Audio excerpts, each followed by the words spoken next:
sweet. Let your body shake. The first opinion is that, I understand now about K-pop groups with weird names or Wi-Fi password names and whatnot.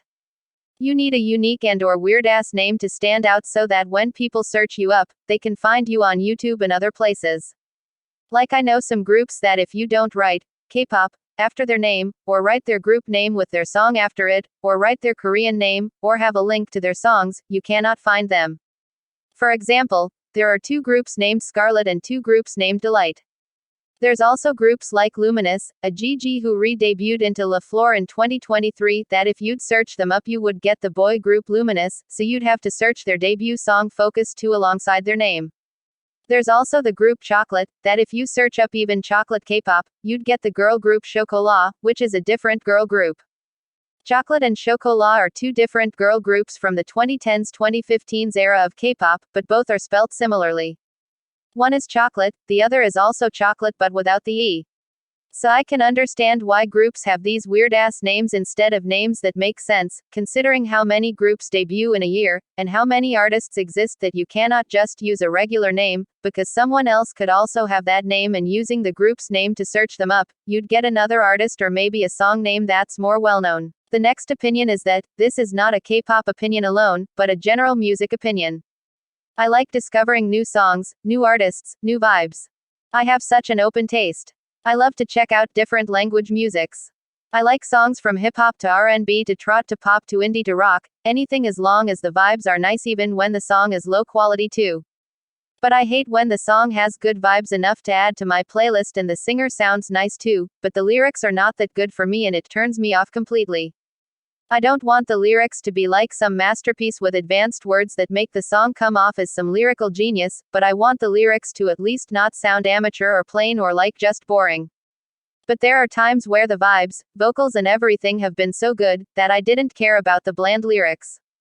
But in general I just want some good enough lyrics where it doesn't throw me off. I've discovered some songs and I liked it but the lyrics didn't sound appealing to me and I skipped it. I even deleted a song of my playlist 2 to 3 months ago simply because the lyrics were just amateur even though I love the singer's voice, it's a band. This opinion is similar to my previous Unpopular K-pop opinions video talking about pretty instrumentals but singers who don't fit the song. I just don't like it, and I can't seem to get around to just giving the song a pass simply because it has my type of vibes. Yes, my taste in music is very open and I like anything, but that doesn't mean that I like everything. The next opinion is that, this is also more of a general music opinion, but as you may or may not know, that my Spotify playlist has over 4,000 plus songs as of now. That means every time on YouTube I'm looking at new artist recommendations and things, and always checking out new songs, be it from music channels or artists themselves that I'm subbed to or just YouTube recommendations of new artists. My problem with this is that I find quite a few songs that sound the same.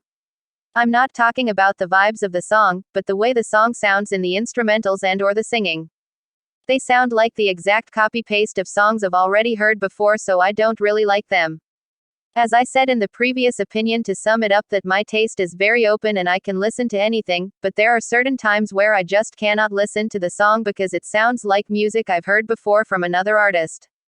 And I mean, sure, artists can have similar sounding songs and there's a possibility, but these songs sound like you could switch the songs between 2 artists and it won't matter, kinda like some 4th gen boy groups with their noise or baddie or dark music.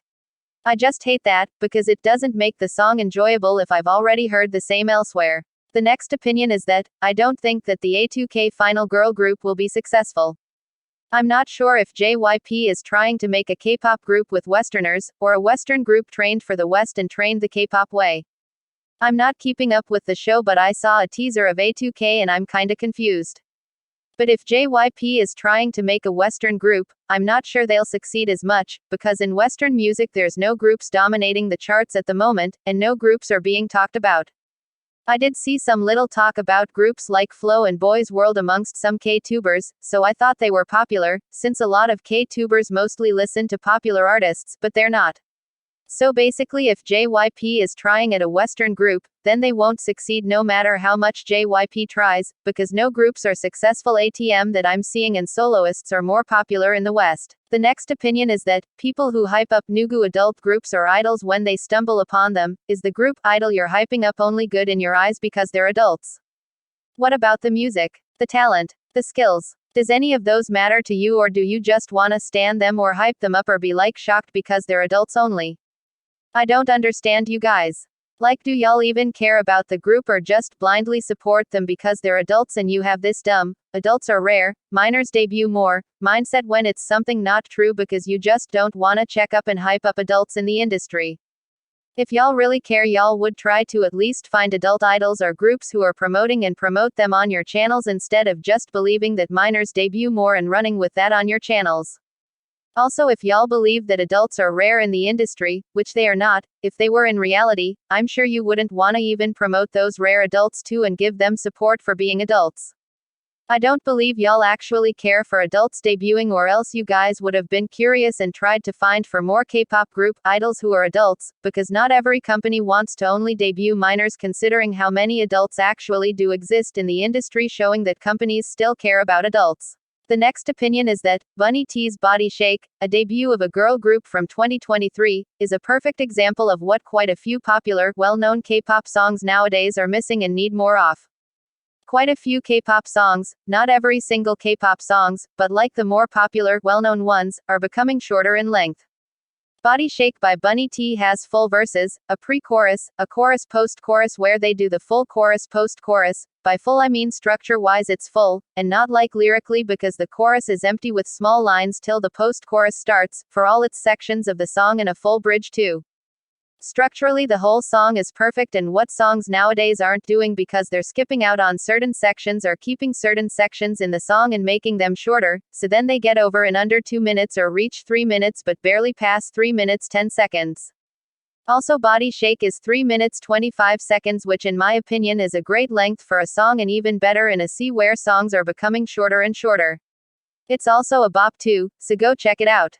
And yes, there are plenty more songs that have full structures too and are long enough to be classified as a good length K-pop song, but I was listening to Body Shake, and used it in this opinion. The next opinion is that, so this whole, unstanning a group because of a fandom, opinion that K-pop stans say is something that I agree on, yay, me finally agreeing with K-pop stans instead of crying over their misinformation and then screaming on my channel later about it being dumb, but anyways, I agree on this but in a different way. People talk about unstanning a group because of a fandom, but I wanted to not stan a group because of the fandom, getting into the group, and I still don't wanna stan them because of the fucking shit-ass fandom. It's about Stray Kids, and Woojin's fake scandal made me scared to stan them. The reason being that around that time I wanted to stan them since they were hitting, but then the Woojin scandal happened and it revealed Stay's true colors as they were finally getting a chance to show their toxicity loud and proud, and it scared me. I didn't know Woojin before the scandal, but this scandal of his made me into a Woojin fan and I supported him, but considering how scary the situation was and how hateful K-pop stans were being, it made me scared to stan Stray Kids because I supported Woojin in the scandal, after seeing how much more fake his situation was becoming. Plus I remember this girl who was hospitalized for liking Woojin and was like hated on or something, I don't remember, but it was scary. Like, this whole scandal made me so fucking terrified of the fandom, except for my online besties who are stays, and my sister, and up till today I don't wanna stan Stray Kids, but I'm fully a Woojin stan. So thank fucking you stays for giving me second thoughts on wanting to stan more boy groups, since they're hard for me to stan BGS since I only stan 3 BGS, BTS being one of them, and even though I don't like them, they're extremely popular, so like it's hard to not know the member names. The last opinion is that, I don't understand the hate towards Kachi that happened, and there's one thing about their hate train that confused me so much. So there was a rumor on Twitter about them having supposedly similar titles to BTS songs, example, BTS's song is called Black Swan, so theirs is called Blue Swan, and a bunch more in a tweet, and it was so weird considering that they hadn't even officially announced a comeback, and it was around their debut period all this rumor and hate things were happening, so they were just a brand new group. The thing that confused me was that why were people making this a rumor thingy to hate them for, when having similar titles isn't bad? Plus there's other artists who have similar song titles to each other or to BTS, and even artists groups who have similar names to each other or BTS, so why was it such a big deal to wanna send hate because of these fake song name rumors? See, it's not like they were doing anything wrong. So why were y'all so worked up over nothing when there are more serious issues in the world or even in K-pop that is worth giving attention to, like idols, N-word scandals, cultural appropriation and whatnot? Why get so annoyed at something so unnecessary? Like who cares? It's not like BTS or some gods or kings or someone special that you need to hate on others for allegedly having similar song titles to BTS. Y'all need to calm your asses down. Like come on, stop hating on others for something BTS related.